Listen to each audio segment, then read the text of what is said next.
Hey everybody, welcome into Northern Life. Thanks for being here with us on this Thursday. I'm back from vacation. Woo! It feels nice to be home. I don't miss the cold weather here, but I can't imagine. Yeah, yeah. you probably had like over 100-degree difference. It in was a big temperatures. difference. So I left, oh gosh, what was it? I left on the Tuesday of last week. It's all been a whirlwind. I'm trying to remember where I'm yeah. at. I left on that Tuesday, and I think it was about 15 below zero that morning. Oh my gosh. Flew down to Cancun, and it was 82 degrees, Okay. above zero. Yeah. So the math is math, and it sounds like a 100-degree difference to me. I'm sure it felt like a 100-degree difference too, because your body's just not used to the sun, and you look tan, Ryan. It was, thank you. Yeah, Yeah. it obviously felt nice to be in the sun again. But man, I gotta say, the other thing too about being home, down in Mexico, I got like nasal congestion problems all the time in the winter. And when I got down there, I had no problem breathing in and out of my nose. It felt The amazing. nasal ways are free, clear of any blockage when you're in that beautiful sun right there. Yeah. Look at that. That was- Incredible. Was that your view? That was the view from my hotel room. Oh my so gosh. yeah, big thanks to our friend Drew who hooked us up and let us stay with him down in Mexico. It was magnificent. I've never been to Mexico. I took 4 years of Spanish in right, high yeah. school. Didn't necessarily hold the best of conversations with my Spanish, but could understand a lot more things. It was in case you're interested, the Westin Laguna Mar resort, which was absolutely fantastic. It's in the shape of a W.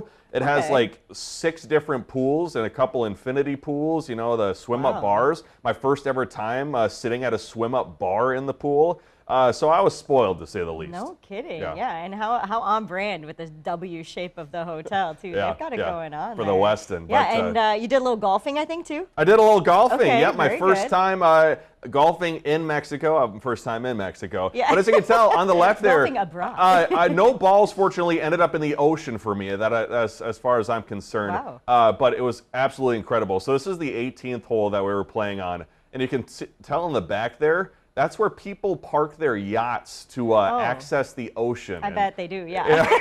And a lot of those That's where I would homes, park mine, too. That's where we park our yachts. But a lot of these homes that you're about to see, there's a yacht right there. Holy Some of cow. those are $6 million US, No kidding. which is absolutely insane. I think Puerto Cancun is what the name of that neighborhood was. Wow. But just to be able to play golf in such a spectacular area was pretty remarkable. Yeah. I feel like you could have spotted some famous people. on I that probably golf course could have. there. The other fun thing too about being in Mexico was trying to, in your mind, transfer pesos to American currency. So the way it is about right now is that 20 pesos is about $1 US. Oh, So if okay. you saw something that was 200 pesos, you go, okay, divide it by 10.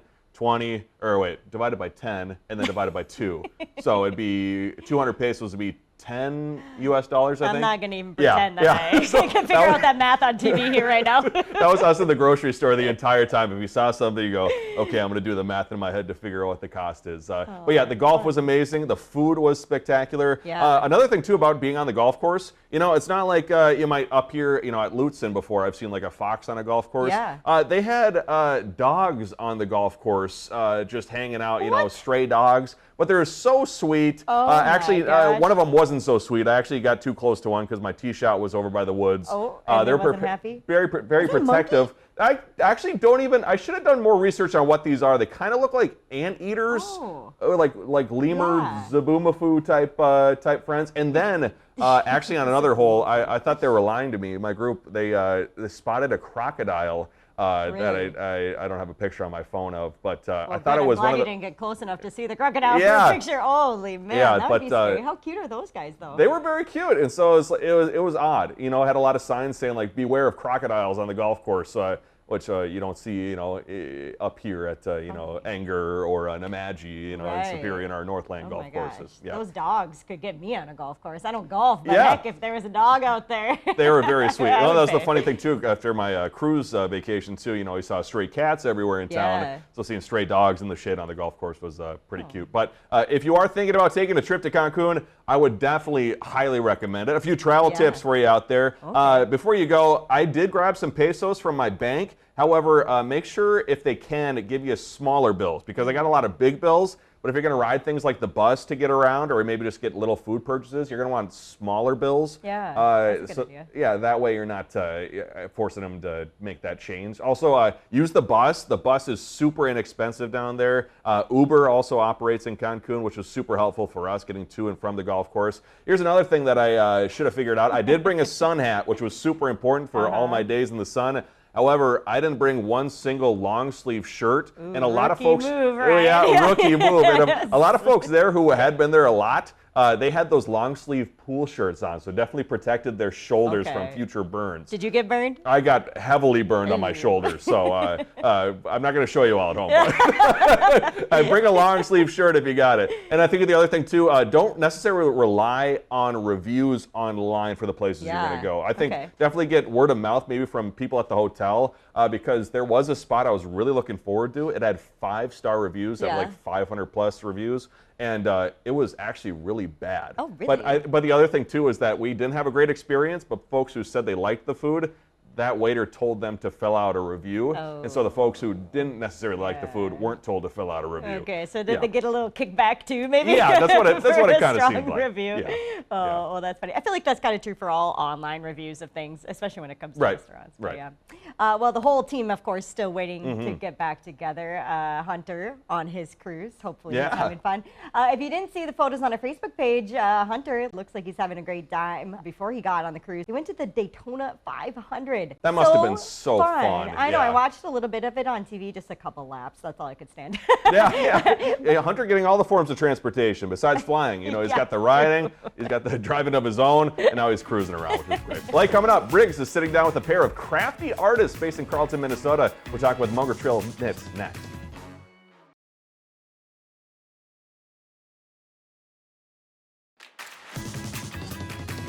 Well, welcome back, everybody. There are so many amazing entrepreneurs in our region, and that includes the ladies behind Munger Trail Knits in Carlton. We have Amber and Katie with us in studio today. Thank you guys so much for being here. Thanks for having us. Thanks for having us. Absolutely. So first off, tell me a little bit about your guys' business. What do you guys make? I make hand knit, mostly hats, but I can make a few other things. I use a lot of wool to make my hats, and they're, as you can see on the table, palmed winter hats. So cute. And then I am the other half of Munger Trail Knits, and I do the embroidered sweaters with names and some customizations. Awesome. And I love that it's a family business. You guys are sisters. Yes. Yeah, that's so cool. We're going to talk a little bit more about that in just a little bit. But first, tell me, how did you guys get started with this business?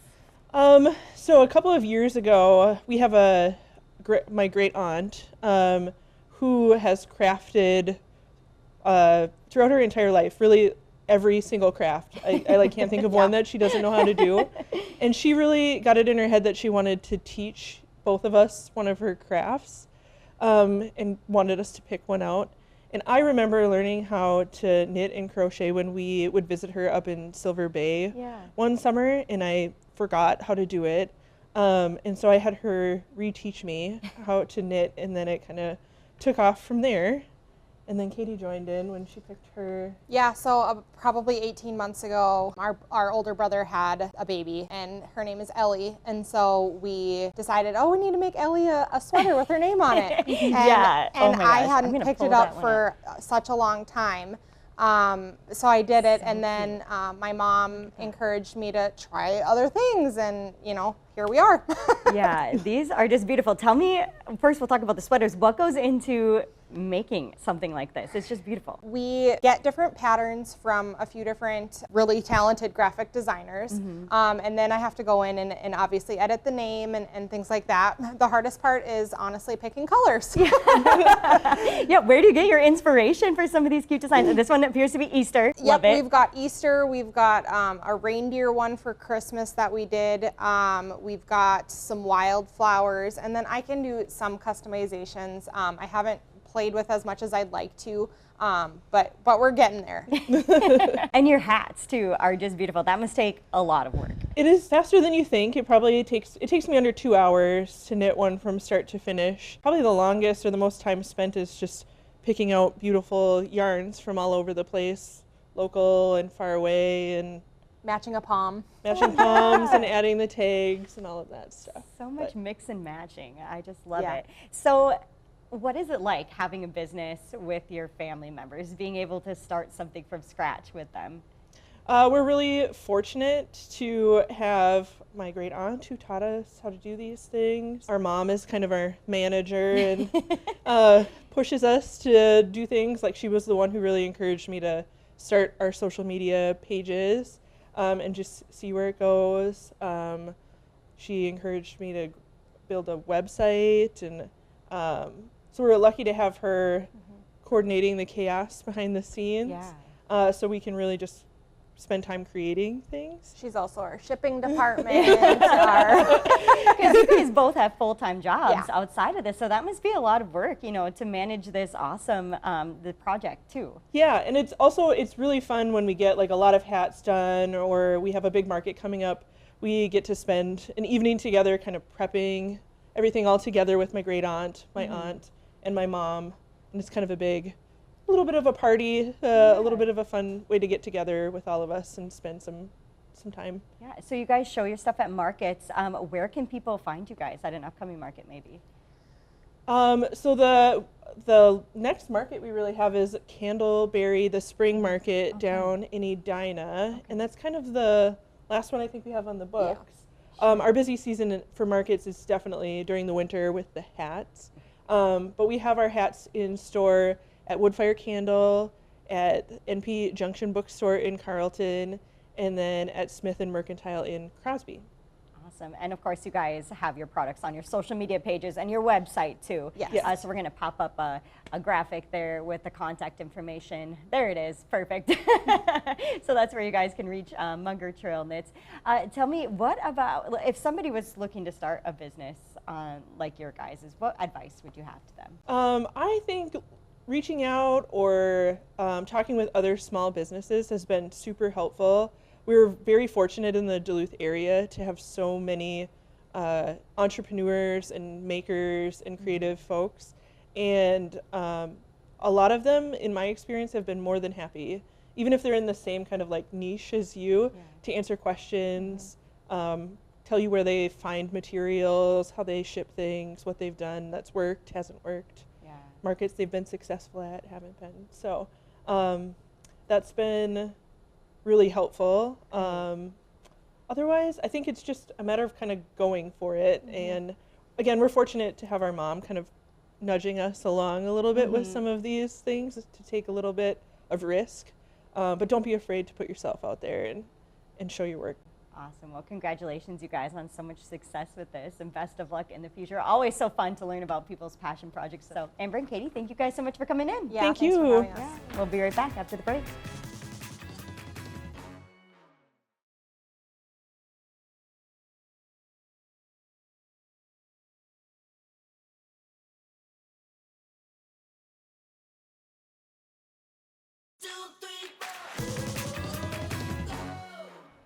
Amber and Katie are just the nicest people of all time. Their sweaters are so cute, and they brought me some sweaters for Will. These are just insanely with his adorable. Name on it. Like, look at that, and some little like dog, or a little bunny. Little bunny, yeah. Bunny ears for Easter. With a little folded It's ear on it. So cute, and Aw. then this one too with his name.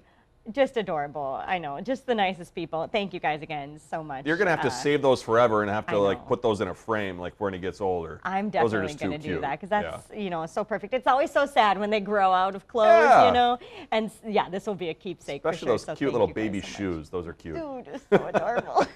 Well, since we had our special boat show episode air yesterday, we are back with another Does It Work product today. There's a plug-in light for inside your home, providing results similar to that of a bug zapper. Well, let's see if that statement holds true as Rachel Hackbarth tries out the Zevo Flying Insect Trap plugin. You might not know it from first glance, but this plugin is designed to be a flying insect's worst nightmare. The makers of the 1999 Zevo say this product attracts bugs using a blue light. Inside here, a sticky sheet that traps them. Ashley Moore keeps one of these on hand at her interior design business. No clients that walk into the showroom know that it just looks like a nightlight. There are various Zevo bundles and accessories you can buy. We're trying out the starter kit. For just under $20, this includes one plug-in and one cartridge. Peel off the back of it because that's the sticky part that the bug sticks to, right?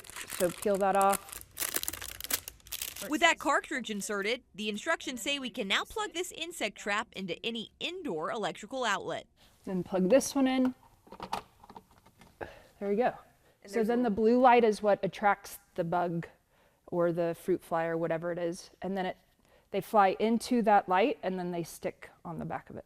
Our new Zevo is installed, but we want to see what Ashley's existing Zevo has caught over the last 6 months. It has caught a variety, not just fruit flies. And it's not just it says a flying insect trap. So whatever flies and is attracted to the blue light and then hits and then crawls to their demise. Still, Ashley thinks an old-fashioned remedy works just as well, if not better. This is less than the apple vinegar. The apple vinegar was coated with the fruit flies. So I would say that this was maybe a third full in comparison to the apple vinegar. There are a couple of reasons Ashley chooses a Zevo over other traps.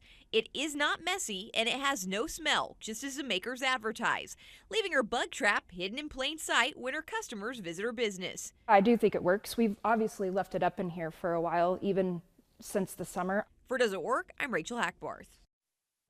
Yeah, they must have had that thing in there for a while, unless that business has a problem with bugs, because that looks pretty bad. I do have one of those in my kitchen. I have yet to actually see the backside of it. It's my girlfriend's, but the light that it produces is a very nice light, especially at night. Yeah, it's double purpose. Yeah, apparently. yeah. And I agree with you. I don't think I'd be opening up one of those anytime soon. Yeah, that was a lot of bugs. Well, hey, how about this for a business idea? A lot of us aren't big fans of shovel and snow, but some college students say they're using it as a way to pay for school. So a company called Snow Scholars offers homes and businesses within a 4-mile radius of a college campus the opportunity to hire a student online to clear your driveways and sidewalks. The company's CEO actually started the business a few years ago in Madison, building it from there. He now has he started with 30 customers. He's now up to a lot of college campuses, including UMD, also just recently appearing on Shark Tank. No kidding. Yeah. Oh, that's so cool. Yeah, that is a genius idea because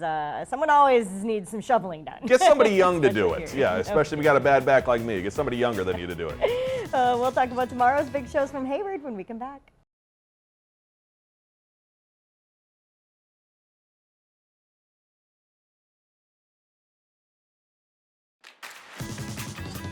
Welcome back, everybody. Coming up tomorrow here on Northern Life, it's time for the Berkey in Hayward, Wisconsin. I'm pumped. We're going to look back on some of our favorite Hayward stories we've done here at the station and get a look on the difference from last year's track, which looked like that sad loop there, kind of, to this year's Big Finish downtown. I know a lot of people so excited that they're able to ski the traditional route this year. So a lot of athletes excited about that. A lot of businesses, too, to have all those big crowds, I know, gathered in that downtown Hayward area again. And then we're going to be broadcasting from the finish line area as well, near the Berkey office. So make sure you come and say hi, because we're going to be there at noon, 4, and 5.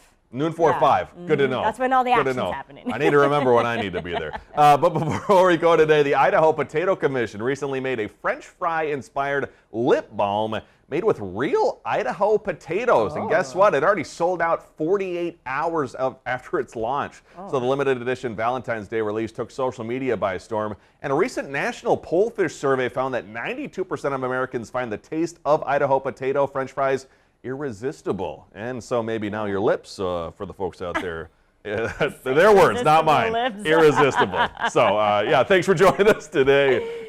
We love you. We'll see you back here tomorrow. Have a great rest of your Thursday.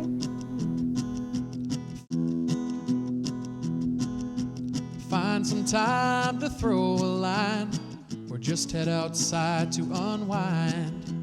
That's the life in the great North Woods. Hike or bike, whatever you like. Get out in the day, enjoy the night. Yeah, we got the life in the great North Woods. Yeah, we got the life in the great North Woods. Yeah, this is Northern Life.